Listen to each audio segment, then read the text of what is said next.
Salut à tous, avant de rejoindre les bras de Morphée, nous vous proposons une escapade dans le Nord Atlantique. Je sais que vous connaissez parfaitement votre petite Martinique, nous sommes bien à Basse-Pointe, le spot de rêve pour tout surfeur qui se respecte. Il offre des vagues qui déferlent vers la droite, elles sont parfois longues et très puissantes. La vague peut dérouler jusqu'à 200 mètres, permettant aux amoureux de la glisse le temps de s'exprimer et manœuvrer pour le plus grand plaisir des spectateurs. Ce spot est entouré de falaises et de rochers, un cadre authentique et sauvage qui accueille le championnat de Martinique de surf. Ce sont les jeunes qui ouvrent le bal, la relève est bien présente et déjà bien affûtée. Les filles ne sont pas du tout impressionnées, mais avant le grand saut, il est utile de récolter le maximum d'informations. J'essaie un petit peu de gérer un peu la sécurité et aussi au niveau des jeunes dans la mer pour les situer justement à prendre les vagues, parce que comme je connais un petit peu l'environnement des vagues de Basse-Pointe, donc aujourd'hui j'essaie de manager un petit peu dans l'eau, quoi.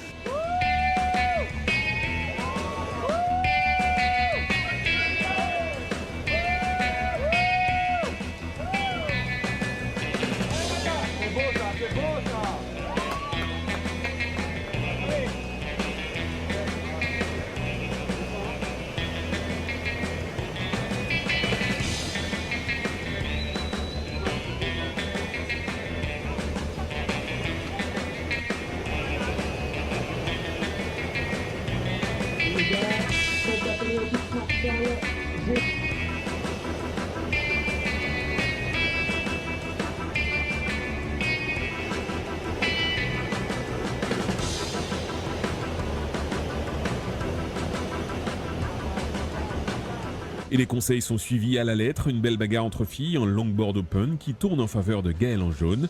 Petite déception pour Mayalen qui espérait tant occuper la place d'honneur. J'ai pas trop l'habitude de surfer ces vagues-là et les conditions n'étaient pas hyper faciles, mais je me suis bien amusée, donc c'est l'essentiel. Déçue forcément, on veut tous être première, mais je suis contente pour Gaëlle. Ça reste un sport individuel et parfois il peut y avoir quelques petites tensions, mais en tout cas en Martinique il y a vraiment une bonne ambiance et dans la communauté longboard encore plus. Vive le longboard. Lui par contre il ne s'amuse pas parce qu'à la sous son aile 5 arbitres, il veille à ce qu'aucun surfeur ne soit lésé, il veille aussi à l'équité des notes.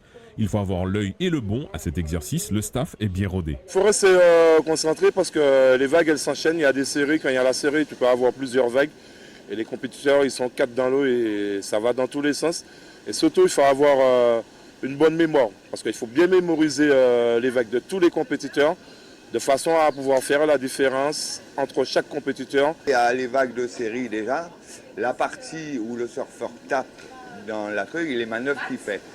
Alors on peut avoir des scores à 8, à 9 même sur une seule manœuvre des fois, si elle est vraiment dans la partie critique.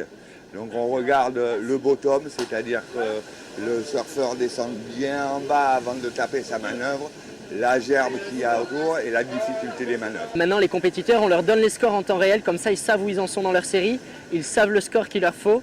Ils connaissent leurs priorités, c'est-à-dire est-ce qu'ils peuvent partir en premier sur la vague, en deuxième, en troisième, puisqu'il y a un ordre dans les compétitions de surf concernant les priorités. Et le fait qu'ils aient ça en temps réel, ça leur permet d'avoir une meilleure tactique. La tactique gagnante, c'est de pratiquer le surf en famille. Une expérience inédite pour Marie-Adeline, mère de 3 petits surfeurs, dont Luc qui concourt pour le titre dans la catégorie Surf Open. J'ai trouvé qu'il a eu une sorte de déclic dans son surf et donc je pense que c'est bien. Il était positif en sortant, donc c'est bien. Il faut qu'il continue à s'accrocher et à s'entraîner, à travailler surtout. Alors, au début j'avais de l'appréhension, mais maintenant ça va et surtout je suis assez impressionnée parce que je serais incapable de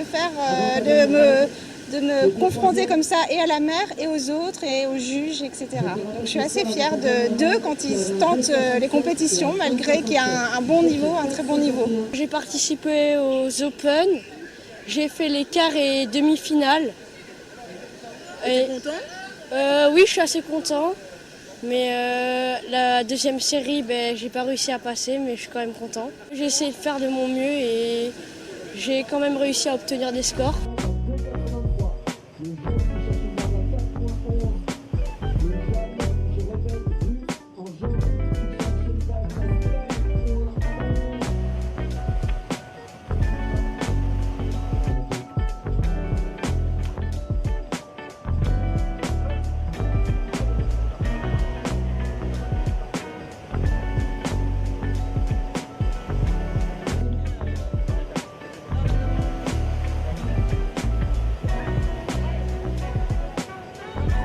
Et le plus jeune n'est pas des moindres, à 12 ans et déjà tout d'un grand parmi les grands, catégorie surf open, certainement la relève du surf en Martinique.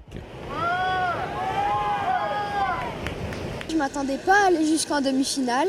Je suis super fière de moi.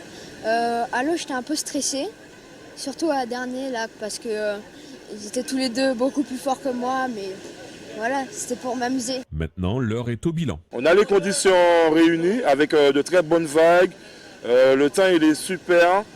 Et la seule contrainte, je veux dire, entre guillemets, c'était respecter les mesures, les gestes barrières, tout ce qui est sanitaire, mais on a pu tenir le challenge.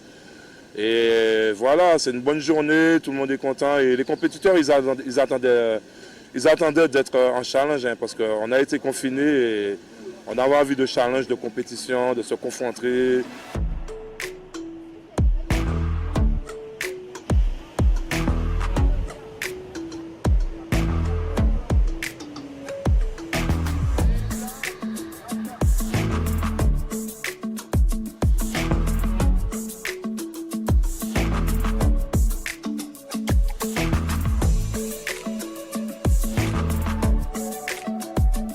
La prochaine compétition aura lieu en avril ou mai. La date n'est pas encore arrêtée. Il s'agit de la deuxième Coupe de Martinique organisée par le Marinier.